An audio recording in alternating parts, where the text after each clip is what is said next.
Hey, I'm Heavyweight. And I'm Dry Run. We're DualwieldHD.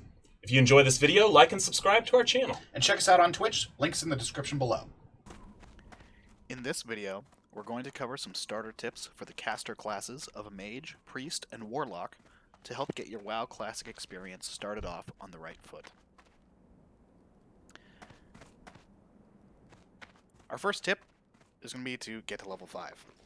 This sounds pretty basic and silly, almost, because of course you're going to be leveling anyway and trying to get as high as you can, as fast as you can. Level 5 is a very important level for casters, because it enables you to equip the Lesser Magic Wand. Wands are ranged weapons only available to mages, priests, and warlocks that do not need ammo or mana to use. You also don't need to visit a weapon trainer in order to use it. It is used via the shoot ability in your spellbook, which is there by default. You don't need to visit your class trainer and get it. It's already right there.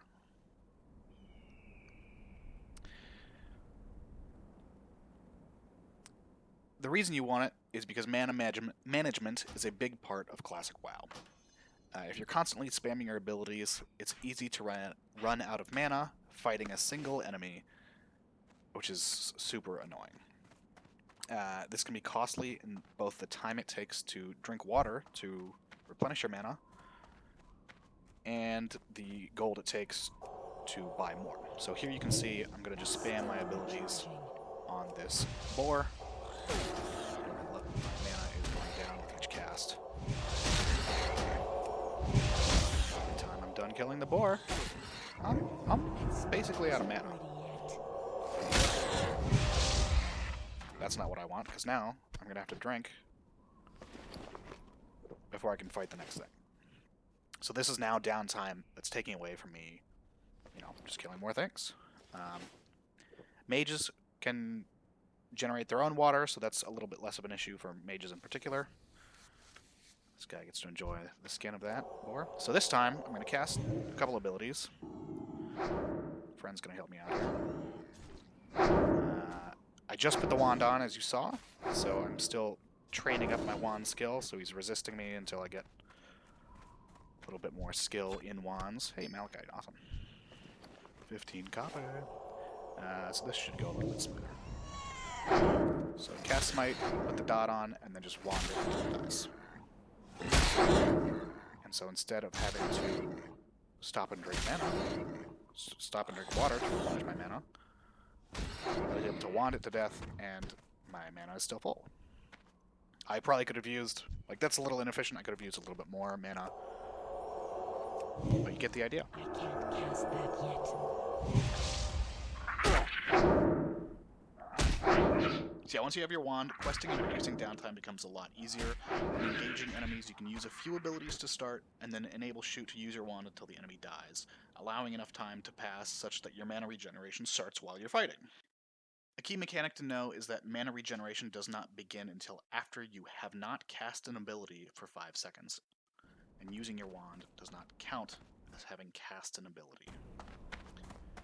It is important to keep your wand up to date so you're maximizing your damage. The Lesser Magic Wand is available at level 5. It's created via enchanting.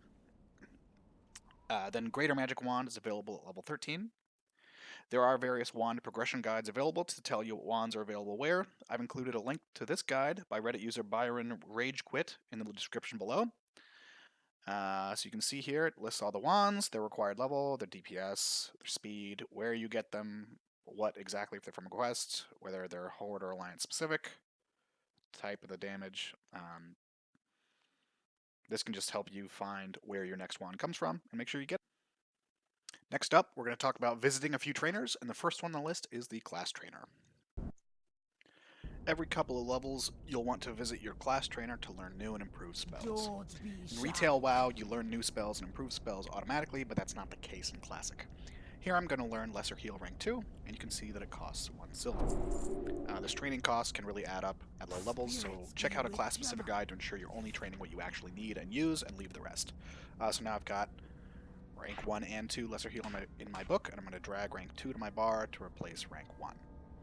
Spells on your bar do not automatically update, so you will have to remember to swap them out, or you can make macros for each spell, and we'll cover that later. The second trainer you'll want to visit is the Weapon Trainer. All classes in Classic WoW have access to certain weapon types, but they don't start out knowing all those types when the character is created. They must be learned from a trainer. It costs 10 silver per weapon type, which can be expensive early on, but we do recommend getting it as soon as possible, so you're not stuck with a would-be upgrade you can't use. The breakdown for available weapons is as follows. Mages start with a staff and can learn daggers and one-handed swords. Priests start with a one-handed mace and can learn daggers and staves. And warlocks start with daggers and can learn one-handed swords and staves. I've put a link in the description below to a page detailing what skills can be trained by which trainer and where that trainer is. Finally, you'll want to visit profession trainers. Each profession will cost 10 copper to learn, and you can have your choice of 2 primary professions and all 3 of the secondary professions of cooking, first aid, and fishing. As this is a starter guide, my recommendations for primary professions are skinning and tailoring. Skinning is great because it basically just adds extra value to most monsters you're already killing. Early in Classic, it'll be easiest and most profitable to simply sell the leather to a vendor. Later, once the economies of the Classic server stabilize, it will be better to sell the leather on the auction house. Tailoring is great because you're going to be getting cloth from the humanoid enemies you'll be killing. You will then be able to craft gear for yourself as a cloth wearer, and also be able to craft your own bags. Bag space is a hot commodity in Classic WoW, and being able to carry the max amount you can as soon as you can is a pretty big deal. You can also use the fact that everyone is picking up cloth from enemies and that everyone needs bag space to your advantage by offering to make bags using their cloth. They get a bag, you get tailoring skill points, and you might even get a tip. The profession trainer is similar to the class trainer in that you don't need to train everything. You want to only train things that you'll either definitely use or are recommended to train to help you skill up. I've included Wowhead's tailoring guide in the description below, and that'll help you narrow that down. We recommend skinning over mining and herbalism because it's a lot faster and easier. You're not competing with nodes for other people gathering. You don't have to run around the zone to try and find a node.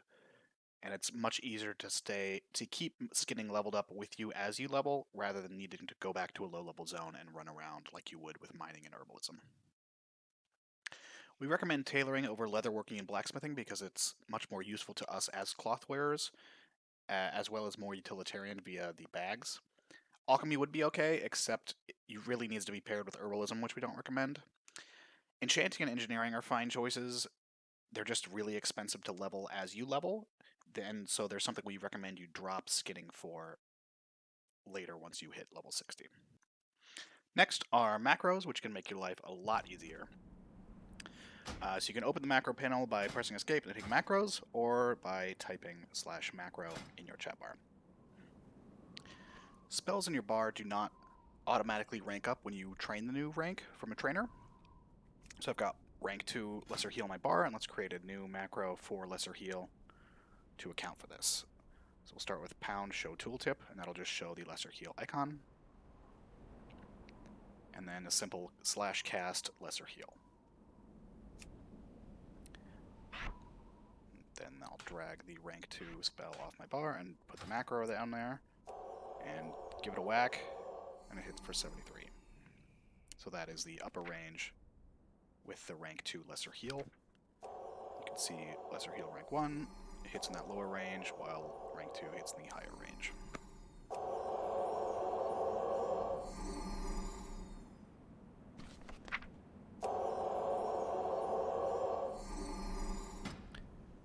Next, we're going to look at mouse over macros, which are my personal favorite.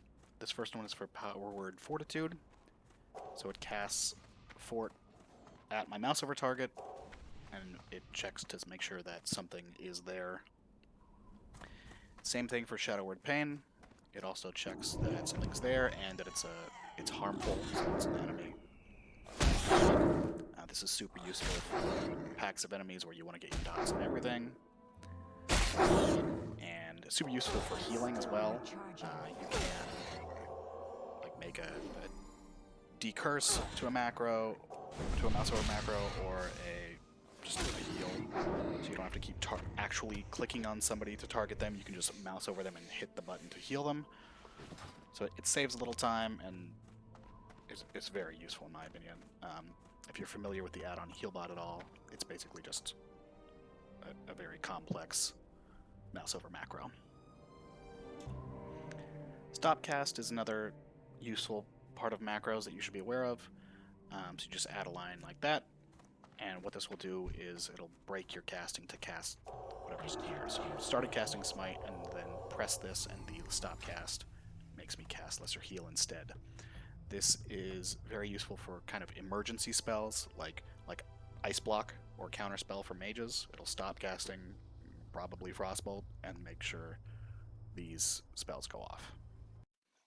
Next, we're going to mention add-ons. A lot of people want to retain the classic feel, so we're not going to go crazy here, but we do want to point out Questy is very useful for putting quest information and objectives on your map. Leatrix Plus makes it really nice in that it can auto-accept quests and cycle through NPC dialogue if you're not interested in reading it all. And it can also vendor gray items. And finally, vendor price shows you how much items sell to the vendor for. This is super useful in the mini game of bag micromanagement.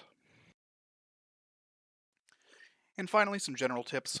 Always be sure to grab flight paths. It is super annoying to run to a quest hub and leave and then realize you never grabbed the flight path, so you have to walk all the way back. Be sure to set your Hearthstone often.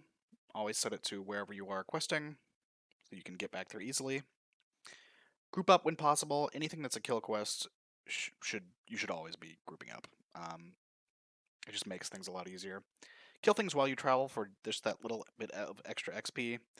And don't be afraid to stop and just kill monsters for a while, as that can really be what you need to get to the next level to get some more quests. And that wraps it up. Thanks for watching. Be sure to like and subscribe if you enjoyed this video, and check us out on Twitch at twitch.tv/DualwieldHD. See you next time.